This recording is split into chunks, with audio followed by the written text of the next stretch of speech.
Do do do do do do do do do do do. What is today? Today is the 4th of September, 2024.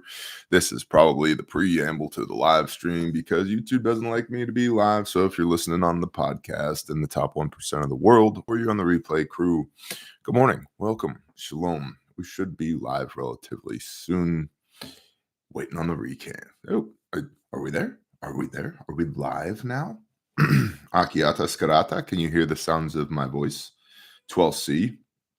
Jupiter Mojo, 5x5. Thank you, everybody in the chat. What's up, Dana? Billy Bob. Well, where shall we begin? There's a written brief that has been posted to Patreon.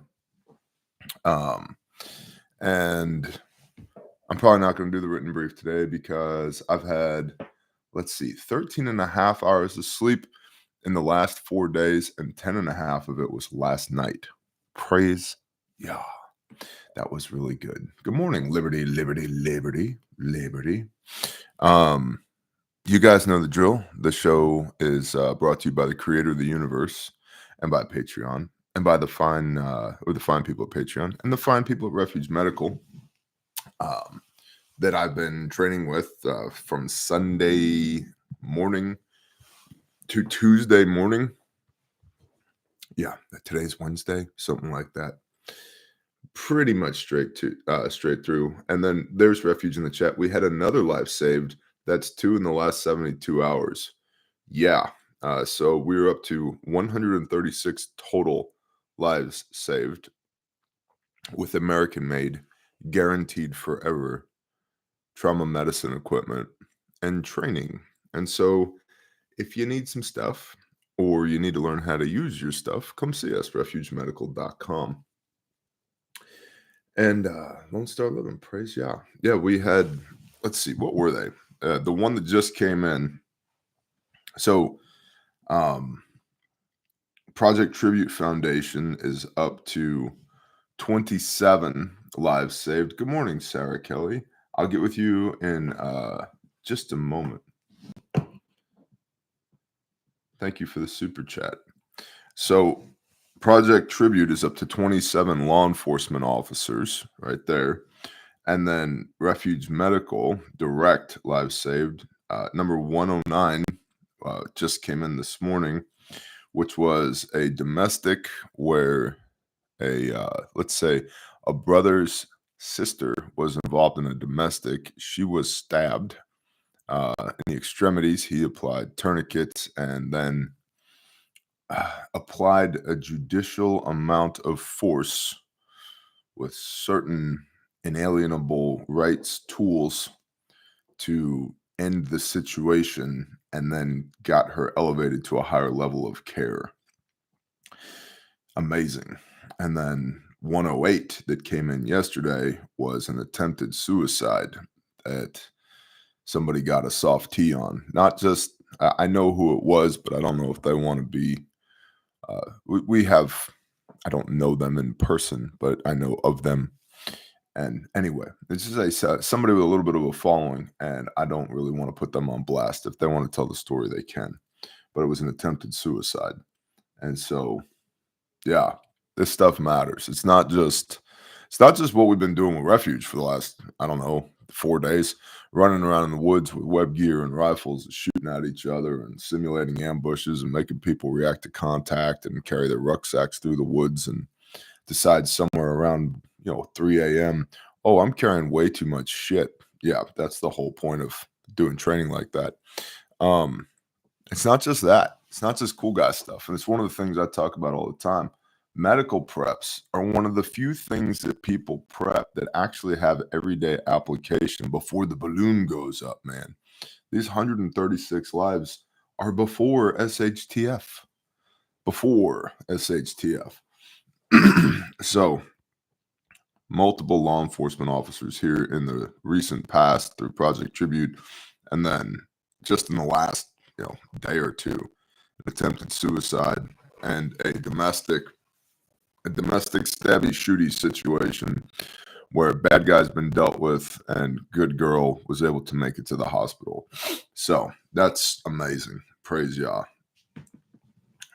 Sarah Kelly said, "Good morning, Bear. Thanks for the tip on fairy training. Just got my 9-week-old cane Corso. Named him Benny. Yeah, Benny for short. That's awesome.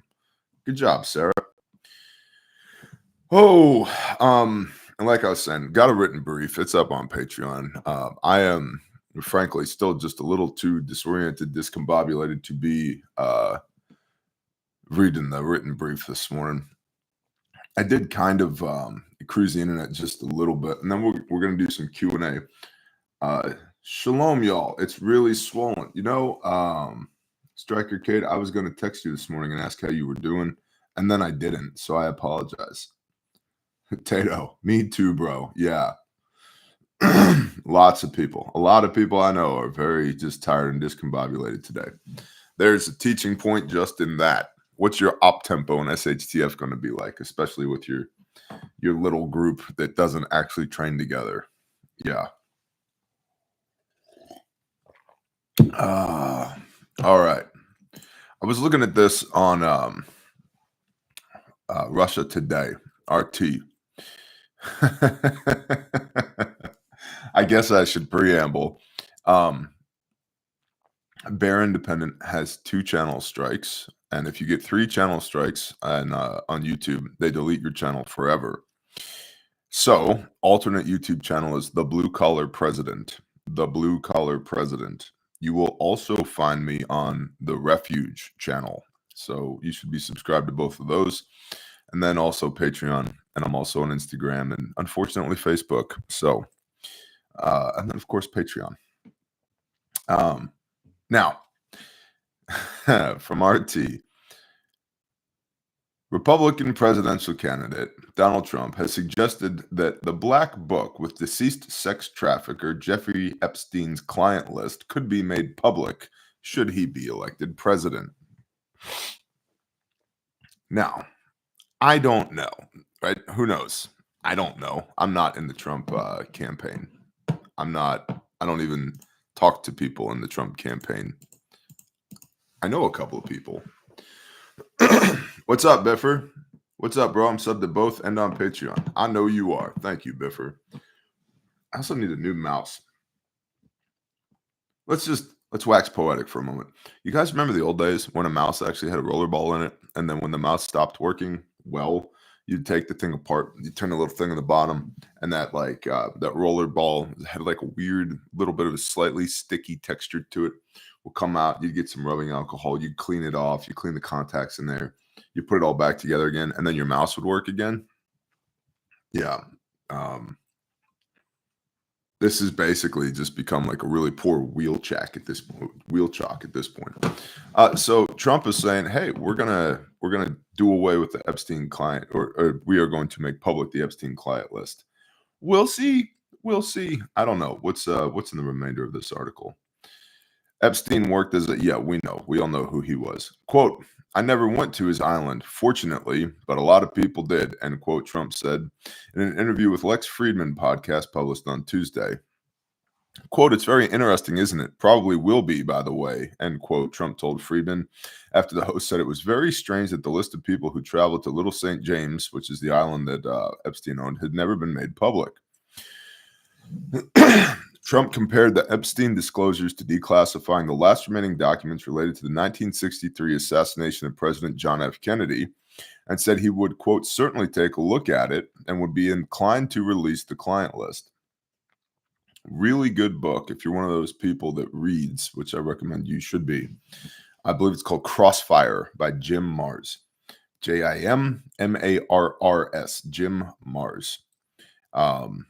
Very good book written by an investigative journalist back when those used to exist regarding the inconsistencies between eyewitness reports, actualities, because this reporter, Jim Marrs, was on the ground that day, and then the public releases of air quote information regarding what happened with the assassination of President Kennedy. Very good book, Crossfire. You might check that out. Also, I keep trying to clear my throat, and it's not clearing because I've been yelling at people for 4 days. So, you need throat coat tea, Bear. I know. I also have a wife. I'm aware. Trump previously said as president, He tried to release the Kennedy files only for the U.S. intelligence community to persuade him at the last moment that this would somehow be damaging. He's since made a promise to Robert F. Kennedy Jr. to declassify the documents about his uncle's assassination after the former Democrat endorsed him last month. FBI searches of Epstein's New York residence and Caribbean island reportedly came up with videos potentially containing compromising material on his guests. That evidence remained under lock and key, and even after the Epstein died in his Manhattan cell in August of 2019, officially due to suicide. Epstein's sometime girlfriend and accomplice, Ghislaine Maxwell, was arrested in 2020. She wound up convicted of child sex trafficking and sentenced to 20 years behind bars. While the public found out some of the names of the trafficked teens, the names of people who were trafficked have remained a secret.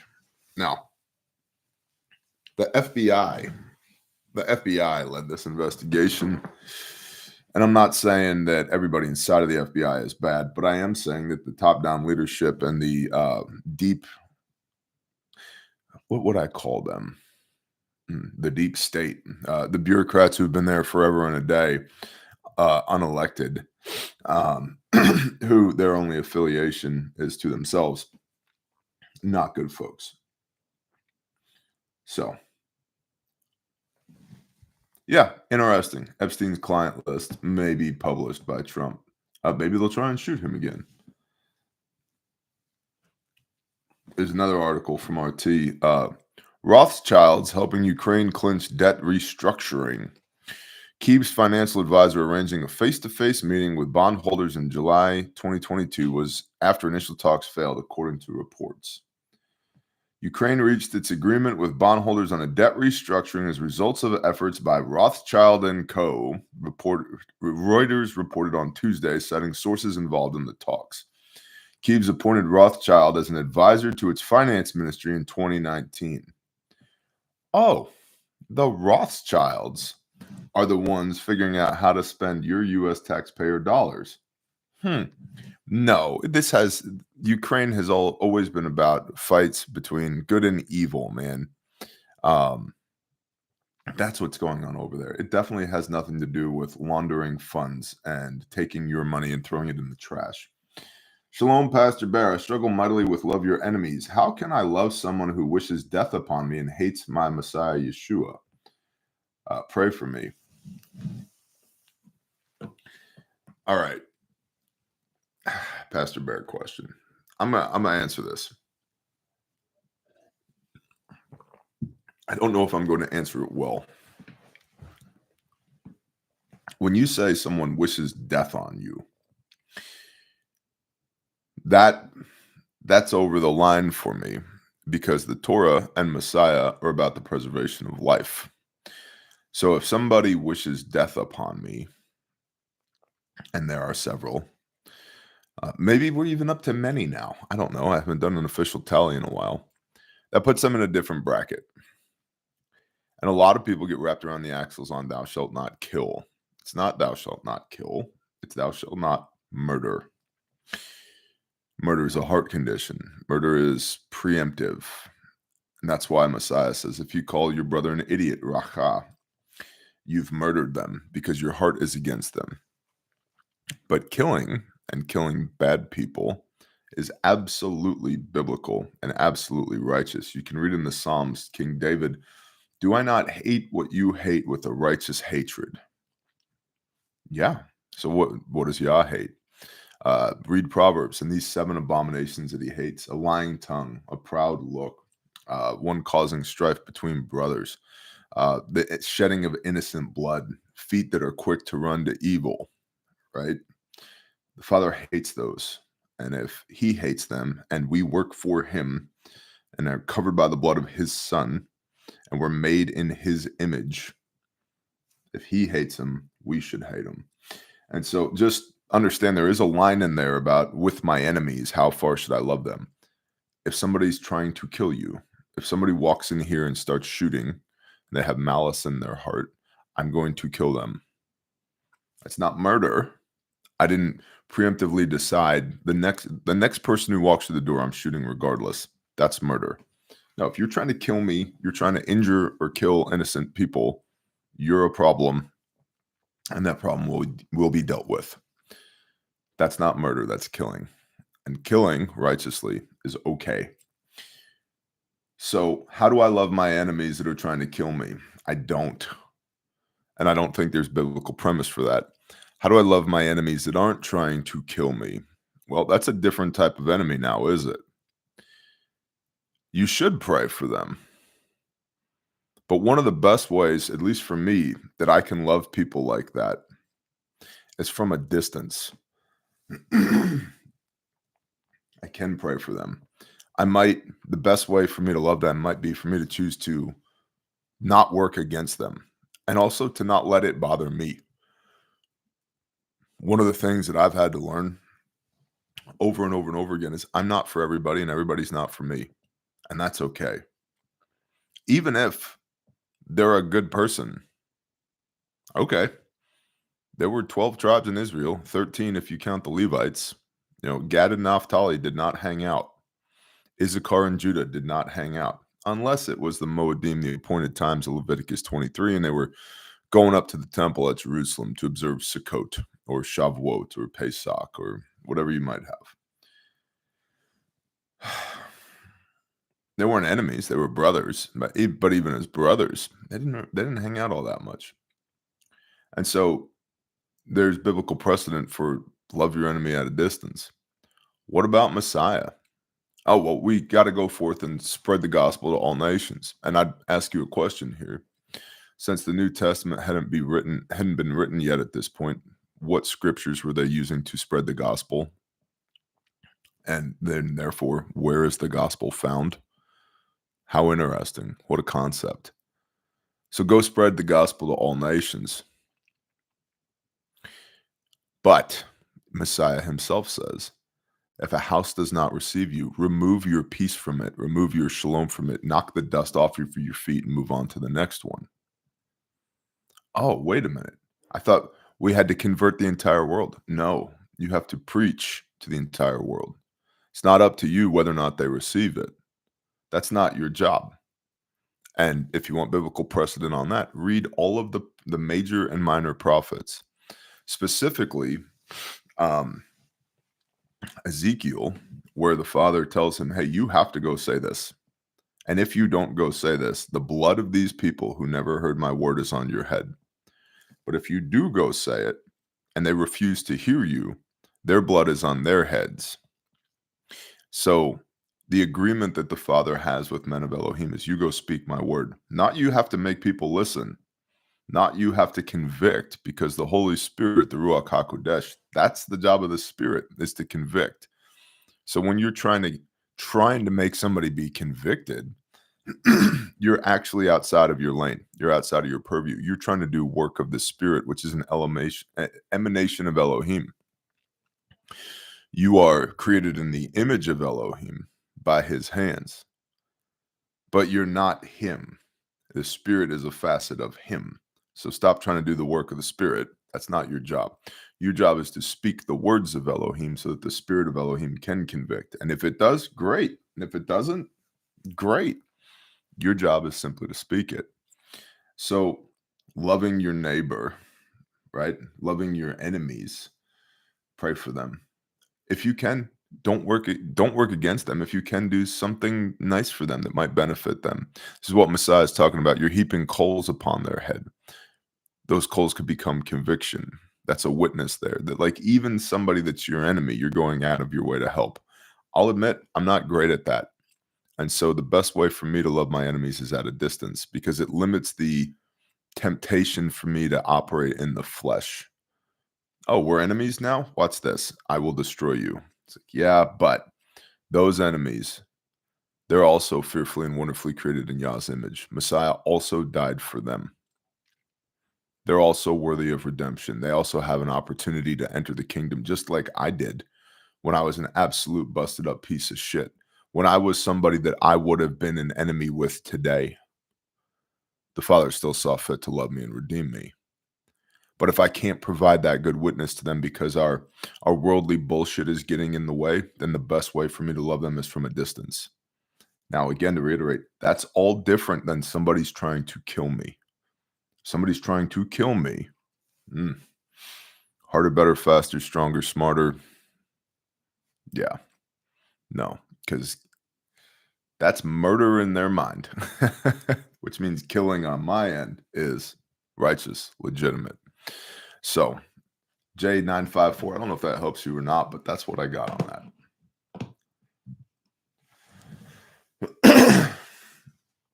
The coals are to help start a new fire, not to burn their head. That's a good word, Texas Sheep Lady. Oh, NWA Prepper. Good morning, homie. Shalom, bro. Good talk. Thank you. You're welcome. Oh, my goodness. So, anyway, the Rothschilds are in Ukraine, setting up their bank in Ukraine. Surprise, surprise. Who'd have thought? Restructuring the debt of Ukraine. How does Ukraine have debt? Just question. How do they have debt when we put 100 and the most recent official reports are 175 billion. Trump, when he was interviewed on the Sean Ryan show, said that number is off. It's way more than they've been reporting. And a bunch of you for years in the last year, I've been giving you the number of $196 billion based upon OSINT and back channel. And a bunch of y'all were having mini strokes going, Bear, it's not that. They said the report, it's only 100 billion. It's only 120 billion. Where are you coming up with that? The official numbers are bullshit. They always have been bullshit. It's been 200 billion for a hot minute in reality. And then Trump gets interviewed on Sean Ryan. It's like the official numbers are 175 billion. It's more like 250 billion, maybe closer to $300 billion. Yeah. But they have debt. They have $20 billion in debt. And how do they have $20 billion in debt when they've had hundreds of billions of your taxpayer dollars poured into their economy and their military industrial complex? Part of it is, in actuality, most of that money didn't actually go to Ukraine. A lot of that money went to the United States military industrial complex. And so when we say we're giving money to Ukraine for arms, what we're doing is sending them existing inventory, backstock of older systems to be consumed on the battlefield over there, and then replacing them with newer, better, asterisk, far more expensive systems to go back into our inventory here.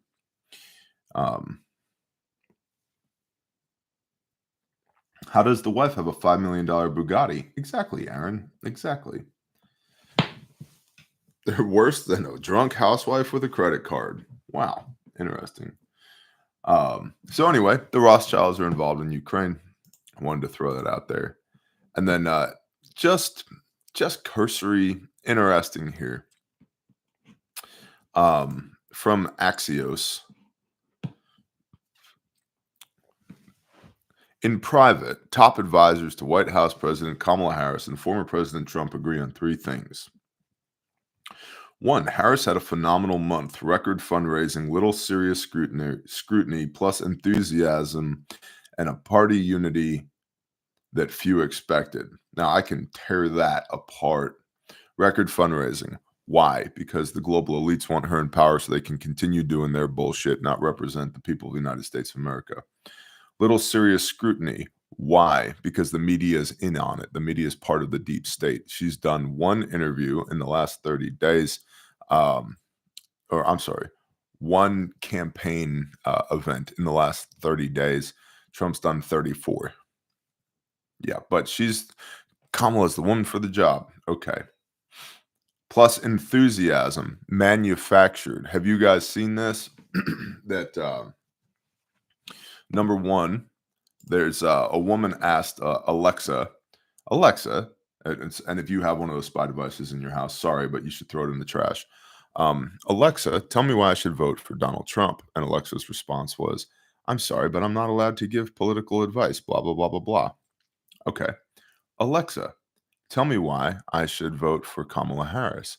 Well, as the first female vice president, Kamala Harris has had an excellent track record, and she would be a historic president as the United States of America as a woman of color. Her agenda points are blah, blah, blah, blah. So there's that, right? And then tens of thousands of influencers on social media have been quietly paid between $1,000 and $10,000 a piece to make pro-Kamala, anti-Trump content on these platforms.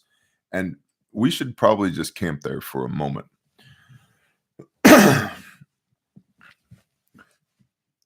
Everybody knows traditional media, what they call legacy media, is failing. CNN at any one time has 50,000 people watching. 50,000. Guys, I have content that I make here that gets easily 50,000 views. I mean, depends on the state of the shadow ban. We're still we're going through a period right now. We reported last week on Facebook censorship and Google censorship. And you know what happened since that brief when I talked about it? My views tanked to they're 10% of what they would normally be. Surprise, surprise. That stuff never happens though, right? And I'll tell you this also, caveat. A lot of content creators will argue, I'm being shadow banned. It's like, no, your content sucks. And I'm not saying that my content's great, but I do have 7 years of historical data from YouTube. I also have YouTube backend analytics as part of what they call the YouTube Creator Studio. And I can see the data in real time. And it's easy to make the argument that, oh, I said words that they don't like on the internet, and then immediately my traffic fell off by 90% using their own data. So these influencers have been paid quietly $1,000 to $10,000 a piece to speak on behalf of the Kamala campaign, but you're actually not allowed to do that, and they're doing that because legacy media is dying. It's losing its influence, and if big media is part of the deep state, where do you think they are and have been going to be putting their efforts? Well, what are the most popular platforms on earth where people are actually consuming information? In the podcast realm, let's start there. It's one of the things I think people need to be aware of. First of all, podcasts are relatively easy and cheap to facilitate. They're way easier and cheaper than doing TV, right? You could podcast from anywhere. You just need a couple of microphones and a recording device and decent lighting, and you have a podcast. Even if you have a well-produced podcast, you're talking at $20,000 to $50,000 for a super professionally produced podcast to buy all the equipment and set it up. And then your production costs are just man hours to edit. Very, very affordable as compared to renting studio space and television cameras and broadcasting and all that, right? So I hate the word, but that media production has been democratized. Very easy to do, very cheap to do. And because the barrier to entry is low, of course, people who are going to intentionally provide disinformation are going to get into that space as well. So just because you heard it on a podcast doesn't mean it's real, doesn't mean it's true information. And then, of course, even further democratized, Instagram, Facebook, TikTok, everybody can do that, and a lot of people do. And if you look at the accounts that are promoted, there are accounts that have certain political affiliations and certain political talking points. And if you look at the accounts that are demoted or not promoted, there are accounts that have certain political affiliations and certain other talking points. That's all intentional. And to that point, just because you said on a Facebook post or an Instagram post or yah forbid on TikTok doesn't make it true, doesn't make it real. On either side of the spectrum, shalom and good morning, waffles. And the barrier to entry there is I need a phone. That's it. Right. And so these legacy media people are becoming more and more invested in now social media, and the people who benefited from controlling legacy media do control social media. I mean, both Facebook and Instagram are owned by Mark Zuckerberg, right? The Chinese own TikTok. Google, the world's largest search engine, which is owned by Alphabet Company, which has direct and deep ties to the Central Intelligence Agency, owns YouTube. Yeah. And why? Why would the CIA do that? Different rabbit hole. Oh, look who it is. Welcome. Grab a seat. Why would the CIA do that? So during World War II, the United States had the Office of Strategic Services, the OSS. And one of the things they were really impressed by was that the Nazi Party, which was different than the Wehrmacht, the German army, where did the party get all of its money from?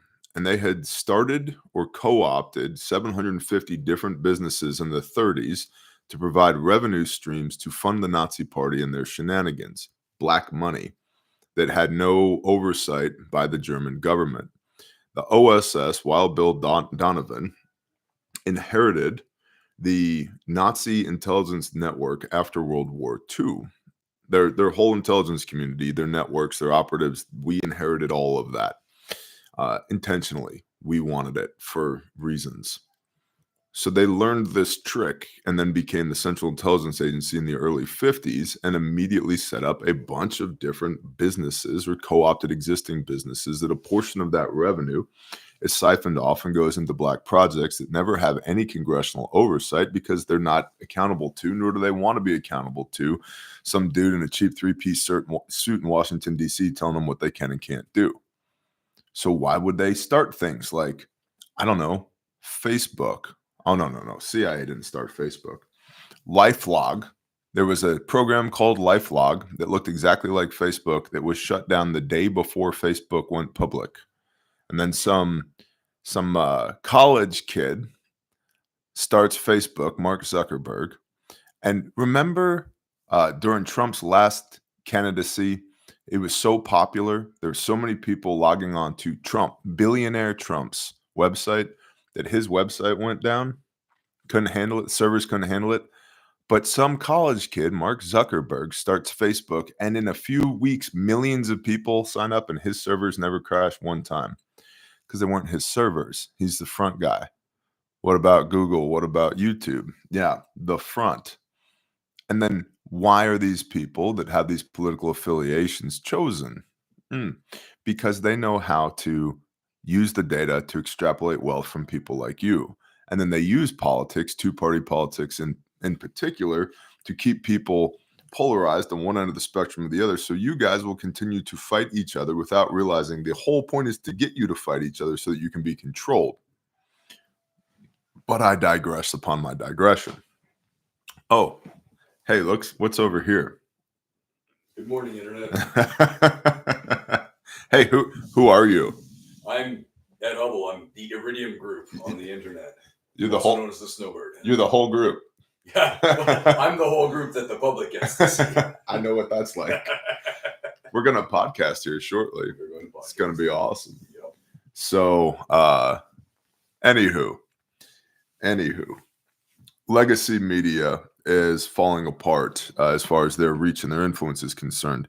So people have to start understanding that at the granular level, all the way down to the Instagram reels that you see, the Facebook posts that you see, the YouTube ads that you see, all of that is bought and paid for and run by the same people that run legacy media for the exact same reasons.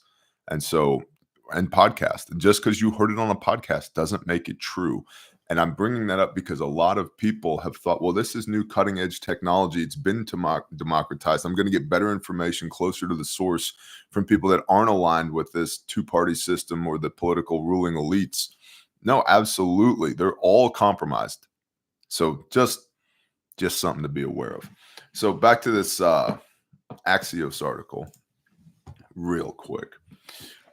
Plus enthusiasm. Yeah, Kamala has enthusiasm because it's being manufactured. And party unity that few expected. Yeah, so what that says to me is, yes, the Democrats are idiots. Point 2, Trump had a rough month, a lackluster at best vice presidential rollout. I don't know if I necessarily agree with that, although the left has been saying J.D. Vance is weird.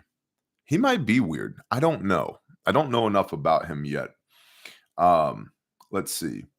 and no lasting change in tone after surviving an on-camera assassination attempt. I disagree with that. I think, and again, Trump's not the Messiah, and he's the lesser of two evils. And I'll say it again, we got to quit choosing between evil and evil, and then wondering why everything's evil.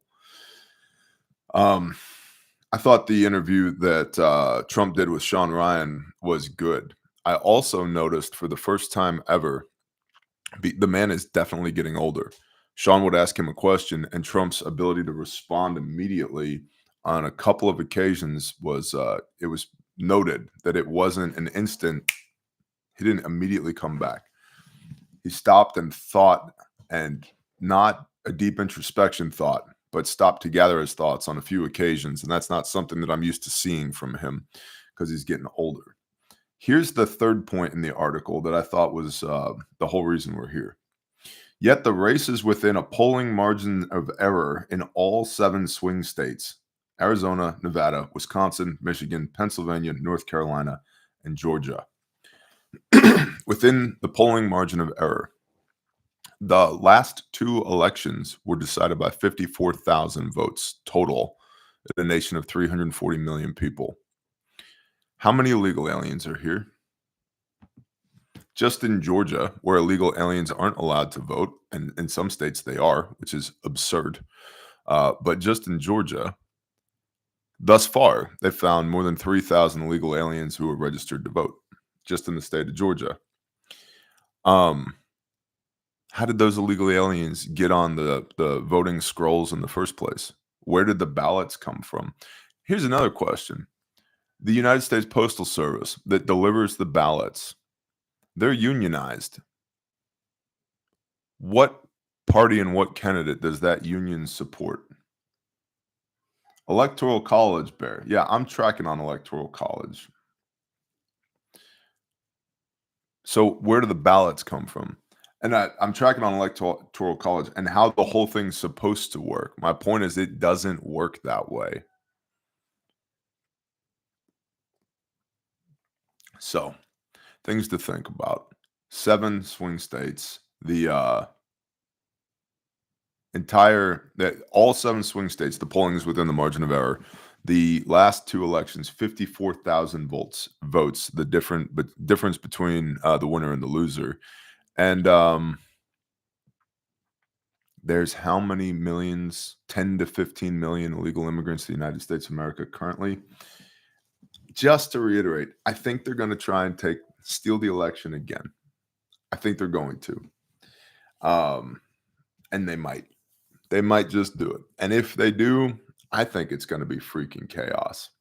And if it's not chaos, every single person who's ever talked shit about, we got to take our country back, you're full of shit. Just blah, blah, blah, blah, blah, blah. Woofing. You're just barking. You're like this asshole dog that lives next door to me that just barks at stuff. He's never killed anything. He's never attacked anything, but he barks like he wants to. And that's why he's an asshole. Because on my side of the fence is a dog that doesn't bark at shit. He just kills things. Which dog do you want to be? So, real quick, Mr. Ed. Mr. Bear. We've been doing some stuff the last few days. You have any words for the nation as far as their preparations are concerned? Mm-hmm. All your fantasies about how this goes when shit gets technical and tactical are lies that you tell yourself. And I'm not saying that just to be an asshole who is the barking dog that doesn't bite. The thing is, what we did is we took, let's say, 20 people out in the woods overnight, and we walked a very small loop, like 4.5 miles. Yeah, I was going to say less than 5 miles. So, and they had to do things, and the people who came here and did that was less than 1% of all of you that are watching this now, to be fair. Yep. And with very, very low levels of training and skill. And every single one of them that could, short of medical injuries, persevered and pushed through till the end. And that's good. That shows heart. That shows that they want to get better. From my perspective, training where you find out where you fail is the only thing that gives you experience. You show up to a course of training and just have fun or just do well, all you did was play and have fun. And that's fair enough. But if you want to learn and grow and get better, you've got to do things that you don't know or that you're uncomfortable with. The night responder was definitely that for just about everybody who participated. Yeah. And I've been talking to the students for the last day. I went to dinner with some of them last night, and the feedback has been phenomenal. Awesome. I saw Matt Baer, who I know is in the chat. Matt left a comment on one video yesterday, I think the National Preparedness Month video yesterday. And in that comment was something like the most ridiculously awesome crew of cadre ever. I thought it was great. We had some heavy hitters. Yep. And then even with an awesome cadre, one of the things I was talking with my future son-in-law yesterday, everybody learns. Mm-hmm. Right, the whole thing is I learned tons. Mm-hmm. I took a bunch of notes. Mm-hmm. Right, so it's training for everybody. Mm-hmm. We are there helping to facilitate the training for the students, but we are I'm still working through even gear stuff, interferences, things like that. And every time it's always you always learn about your current state of conditioning as well. Right, like, oh, I've got it going on, man. I've been going to the gym. I've been lifting heavy things. I've been eating clean. Yeah. And then you get out there and it's like, go do partisan shit for 12 hours. I got to pick up 2 free rucksacks and a free rifle that were too heavy for people and left behind. Yeah. So that was great for me. I got all sorts of cool kit and gear and a gun. Uh-huh. That's how I was able to return fire at the end of the exercise when you were harassing all of us, right? You're welcome. But it's the truth. Mm-hmm. And most people, I talked about this at the end, most people own a lot of this gear and it's talismans. Yep. It's an aura of protection that people are hoping to obtain, with the exchange of currency. The exchange of time, energy, and hardship is really how you get these things. Yep. And then you find out that you don't need as much as you thought you did. Exactly. I mean, my sustainment, right? Dude, we're in the field for 12 hours. One of the things I was talking about with some of the students yesterday is, did you do any pre-operational intelligence? What's the weather going to be like? I was talking about that as well. If it's going to be 8 degrees, I need my full sleep system. Yep. It's going to be 68 degrees, coolest. Yep. Okay, whoopee, maybe. And I probably won't even get a chance to use that. Nobody needed to deploy any sort of shelter. Someone did during the camp phase, the rest phase, just to test it out, and that's cool. Yep. But nobody needed to. Yep. Everybody else sat on the ground, and it was fine. And it was a beautiful night as well. Yes, that's the other thing. For anybody who's in the chat who participated and everyone who didn't, that was the most stellar, most amazing, perfect night of training that just about anybody who took that training will ever see. Yeah. Next time it's going to rain on you. Yep. Hail on you. There's going to be a flash flood. There's going to be something. Yep. That was an absolute gift. Yeah. 100%. Because the weather wasn't trying to kill us. Nope. There were no bugs. There was a nice breeze. It was amazing. Yep. It was awesome. Yeah. And the point is to get out there and do stuff. Mm-hmm. And so I'm going to briefly talk to you real quick about Refuge Medical. We make the best first aid kits on planet Earth. And I feel like some people hear me say that and they're like, yeah, whatever. That's a bunch of ego and hubris. It's like we are, as of this morning, up to 136 lives saved with our kits, because your kit has to work if you need it. And you can find everything from boo-boo kits to stomp bags, and field hospitals at refugemedical.com. And if you don't have the stuff that you need, you should go there and get it. We also teach people how to use this, how to use these kits, and not just lecture. If you come to Responder 1, it's a morning of lecture and practical application.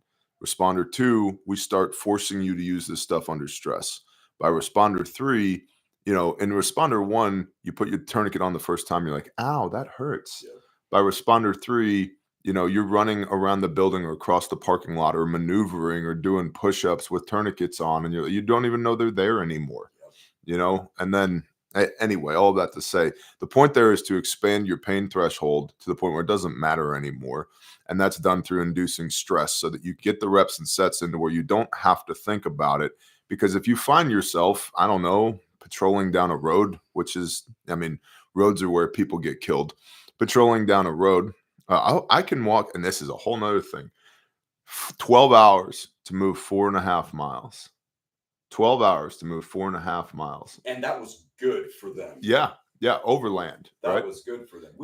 And also the cadre and the camera crew. Don't forget the camera crew. Yep. We covered twice that distance. Yep. Back and forth. Back and Yep. forth, back and forth.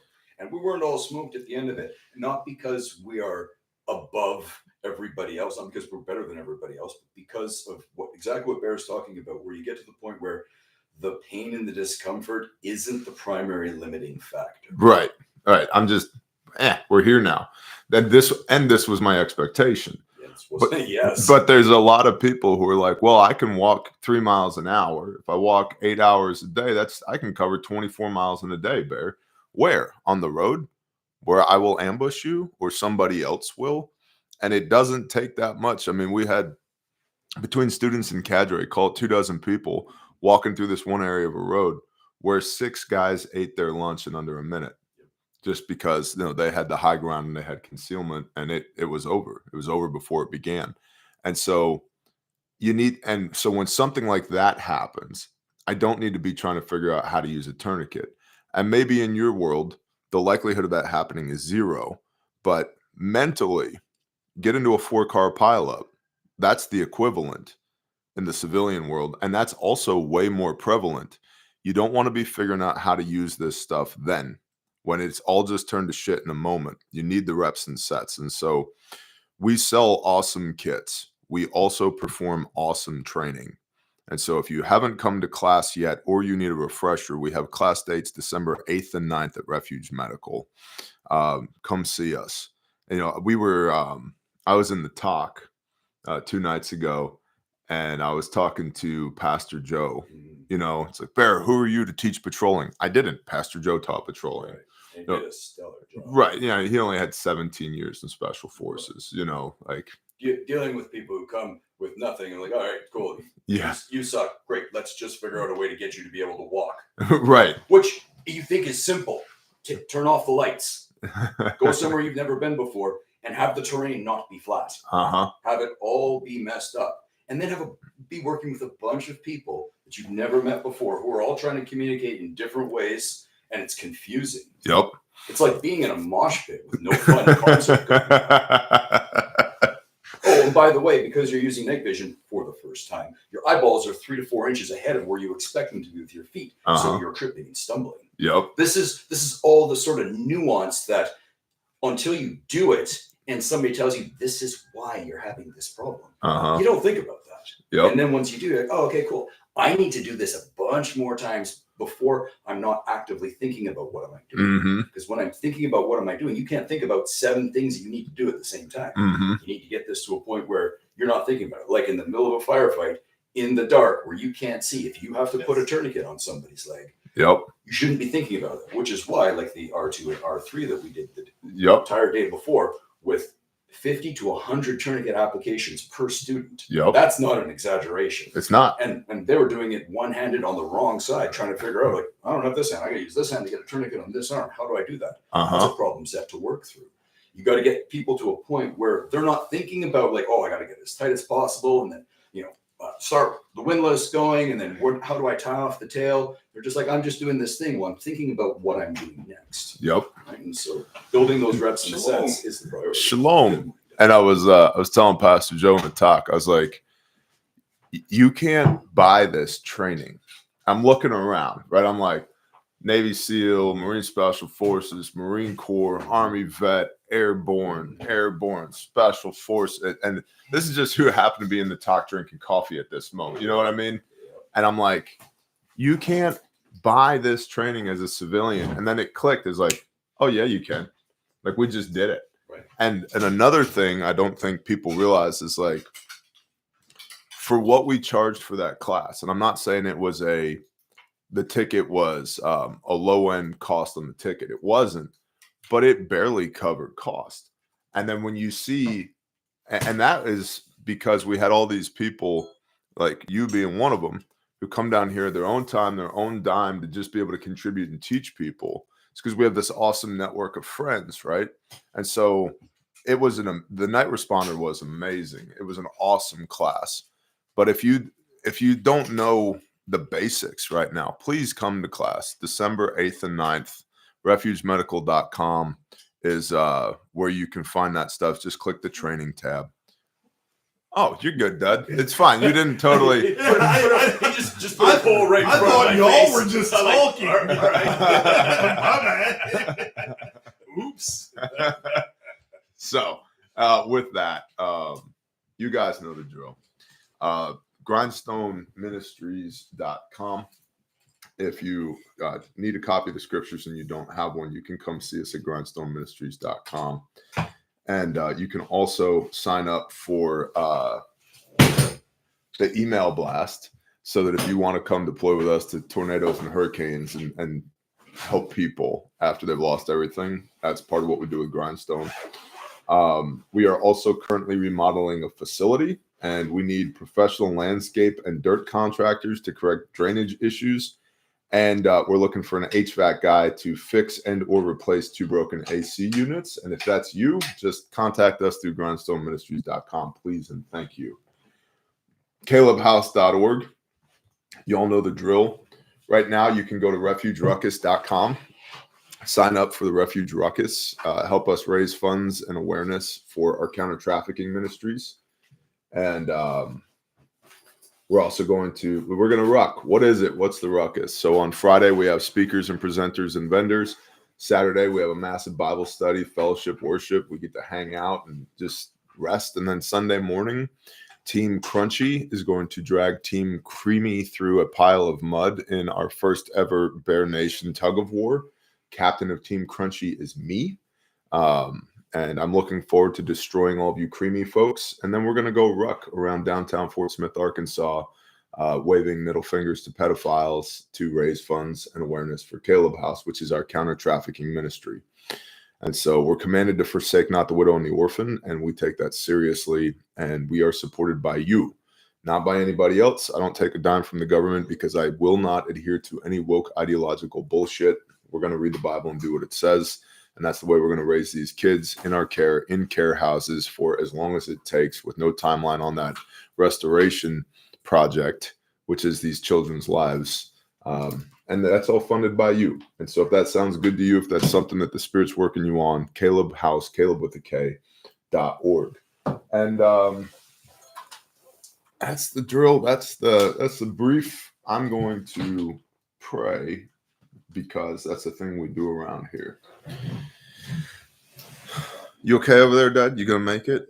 You can breathe for one moment, man. We're not behind schedule. I promise you, we're not behind schedule. It's okay. It's okay. Oh, good morning, Father Yah.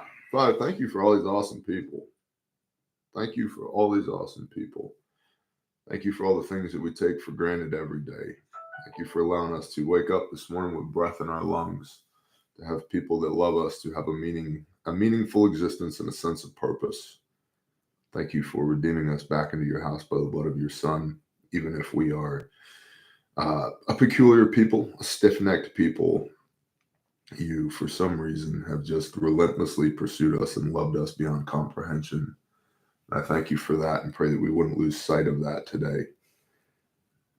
Father, I pray that everybody within the sound of my voice, that you would pour your Spirit out on them and convict them to do whatever it is that you need them to do. And that you would give them the strength and power and authority in the name of Yeshua HaMashiach to do it.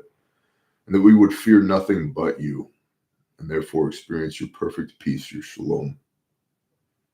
Father, build these people up. Everybody who's going through something right now, and I know that there are myriads, that you would be indwelt in that situation, and that you would use whatever this situation is for an opportunity for witness and testimony and for personal growth and spiritual growth rather than a stumbling block. Father, put a hedge around these people. Let no weapon formed against us prosper. And if anything is within the sound of my voice that's not of you, we come together in agreement and rebuke it in the name of Yeshua HaMashiach and command it to flee. Father, please make your face to smile upon us today.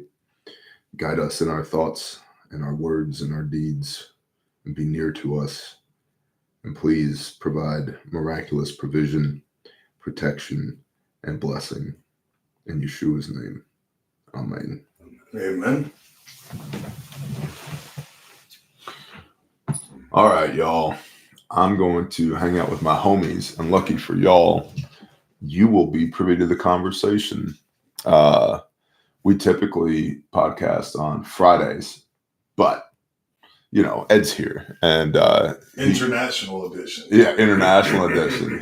He typically lives above an imaginary line in the snow, and so we figured we would capitalize on the opportunity. And so, with that being said, I'll see y'all. Hey, shalom, brother Oki.